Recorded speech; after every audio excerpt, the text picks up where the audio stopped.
Typhoon Labuyo leaves the Philippine Area of Responsibility. Pangasinan Disaster Management Council still on guard after Labuyo's ruin. And flood in Sabangan, San Fabian surprises residents.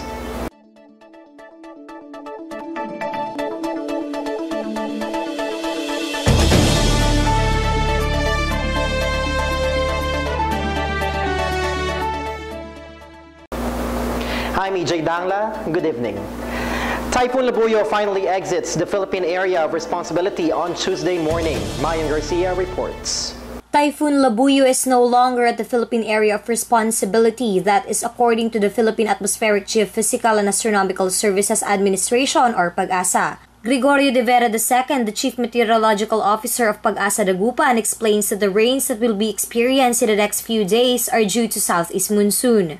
But kung may mga pagulan pa rin po tayo mararanas, ito nga yung dulot ng habagat sa susunod. Pero yung mga pagulan nito ay hindi na ito kasing lakas o kasing dami na tulad po ng experience natin ng pagkapas sa 2 days. Labuyo is considered to be the strongest typhoon so far that hit the country this year.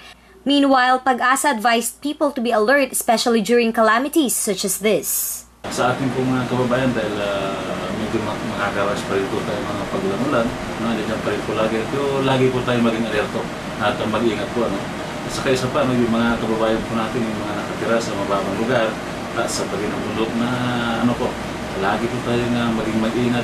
Kasi unang-una, medyo saturated na yung kalupaan po natin. Kaya pag umulan po, ay hindi po mangyari o posible magkaroon po tayo tinatawag na landslide o mga flash flood. Mayan Garcia, Pangasinan Watch. The Provincial Disaster Management Council has remained on full red alert. Today, assessments are to be made to gauge the ruins brought by Typhoon Labuyo. Louis de la Vega reports.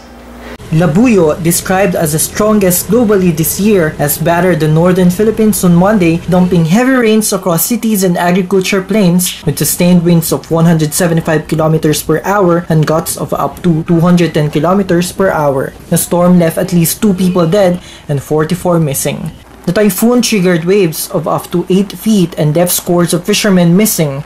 In northern Pangasinan, 25 fishermen on 3 boats have failed to return home, 19 from Infanta and 6 from Bolinao. The Provincial Disaster Risk Reduction and Management Council or PDRRMC has remained on full guard condition even as heavy rains have stopped as of 11 a.m. this day. PDRRMC spokesperson Phoenix Arena said that a number of technical working groups and water search and rescue teams have been deployed on alert in anticipation of possible requests for help from any of the 47 towns and cities of Pangasinan that have been affected by the typhoon. Sa ngayon, merong dineploy na mag-relief operation sa may bayan ng Kalasyaw, Bugalyon, at sa siyudad ng Ordinata.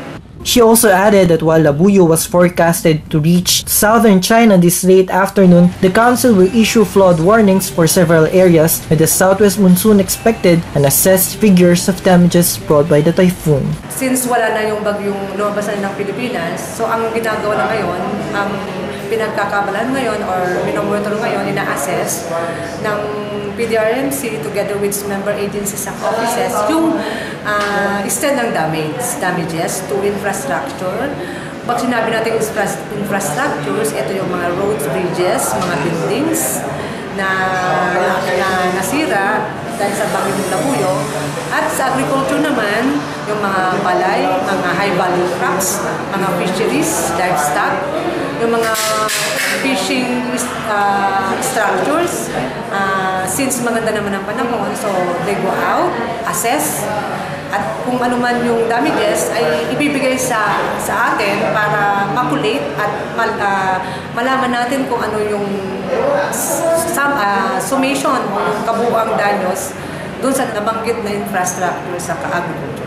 The PDRRMC has also deployed the needed rescue equipment and command post at the Tactical Operations Center in Lingayen for use in possible rescue, operation, and quick response to typhoon victims. Louis de la Vega, Pangasinan Watch.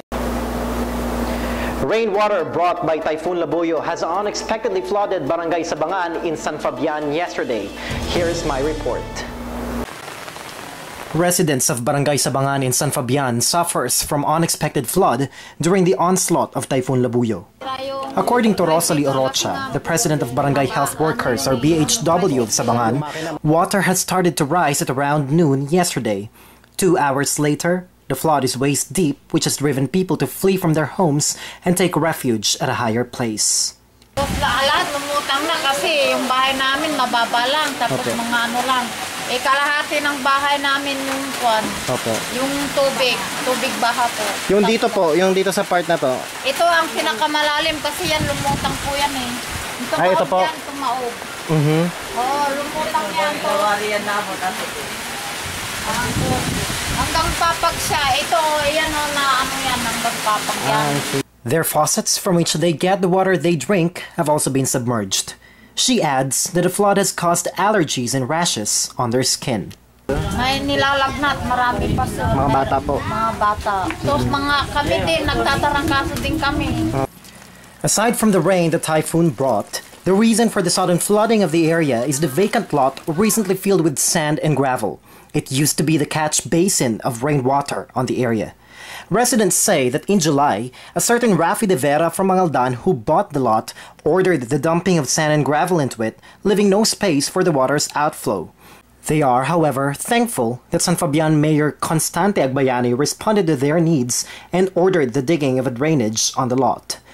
But they say it is not enough to drain all the water from the area in a day. For the rest of the water to flow and their area to dry up, they have to wait for nobody knows how long. EJ Dangla, Pangasinan Watch. Dams in Luzon continued to open their gates as they neared spilling levels from rains brought by Typhoon Labuyo and the southwest monsoon. Louis de la Vega reports. As of late Monday, Labuyo has picked up speed as it continued to move away from the country, but with the southwest monsoon happening, moderate to heavy rains over Luzon are expected. Philippine Disaster Risk Reduction and Management Council or PDRRMC spokesperson of Venix Arenas confirmed that almost 2,000 people from 3 regions, Central Luzon, Ilocos Region and Bicol Region, had to be evacuated to shelters. The flood warnings came as 2 major dams in northern Luzon opened their floodgates Tuesday morning to release water dumped by the monsoon rains. She also said that the water level of San Roque Dam was at 241.21 meters above sea level as of noon Monday. With public storm signal number 2 hoisted over Pangasinan as of last night, Governor Amado Espino Jr. declared the suspension of classes in preschool, elementary, and high school levels today. Asa ngayon, bali sinospen ng ating mahal na gobernador at PDRRMC Chairman, Honorable Amado Espino Jr. ang klase. Walang klase ang preschoolers, elementary, saka high school. The Council's river monitoring showed water levels at the Aled, Sinukalan, Ingalera, and Tagamusing rivers are expected to remain critical over the next 12 hours. Those residing at low-lying areas such as Santa Barbara, Calasiao, Pinmale, Pinalonan, Malasiki, Dagupan, and Ordaneta are urged to take all necessary precautions. Louis de la Vega, Pangasinan Watch. Gilas Pilipinas qualifies for FIBA World Cup next year after bagging the silver medal in FIBA Asia on Wednesday. No more on Mayan Garcia's report. Gilas Pilipinas, the country's bet for FIBA Asia, bagged the silver medal after the undefeated Iran won against the Philippine team with a score of 84-71. Gilas, however, made a history as they beat the Team Korea for the first time after 40 long years. This also made them qualify for the FIBA World Cup in Spain next year along with Iran and South Korea. Gilas was able to prove in front of more or less 20,000 basketball fans, including President Noynoy Aquino, Vice President Jejomar Binay, and boxing icon Manny Pacquiao, that despite the opponent's height advantage, they can still offer a good fight. Pangasinan's very own Mark Pingris and Captain Jimmy Alapag scored most in the game. Filipinos, whether basketball fans or not, united as one to support this country's prides. Mayan Garcia, Pangasinan Watch. And that was today's latest news and information in the province of Pangasinan. I'm EJ Dangla, and this is Pangasinan Watch of Talk TV Global, broadcasting from Pangasinan to the world.